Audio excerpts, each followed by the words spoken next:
Akala ko nakikinig ka lang.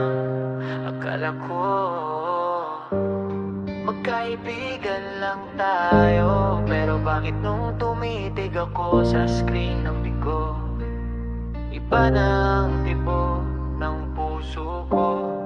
Yeah, nagsimula sa hello, simpleng katuwaan sa room. Taga-share ng live mo, taga-alis ng iyong gloom. Bestie ang tawag mo, sandigan sa bawat drama. Kahit anong oras nandyan ako para makasama ka. Pero habang tumatagal ang biro'y naging seryoso. Ang boses mo sa gabi, hinahanap-hanap ng puso ko. Inubos ang ipon, maipakita lang ang suporta. Nag-top up nang nag-top up kahit wala nang makuha. Akala ko yung pag-aalaga mo ay may kahulugan. Yung pala, sa kota mo lang ako ay nakalaan. Nahulog ako sa'yo, higit pa sa diamonds na binigay.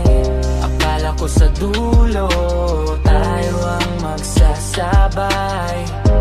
Pero nung umamin ako at wala na akong bala, biglang lumamig ang friendship na aking inakala. Isang taga-subaybay lang pala ako sa iyong mata, na kapag di na makapag-gift ay biglang baliwala. Friendship ang simula pero takang antungan. Ang sakit palang umibig sa taong screen lang ang tinitignan.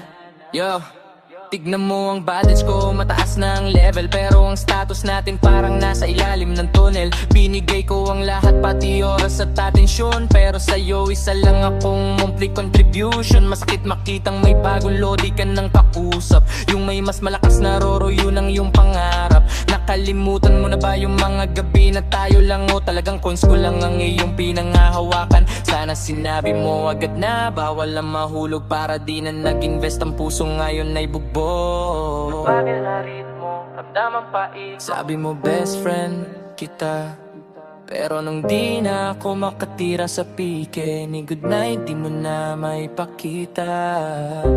Logot na ang kaibigan mong nagmahal.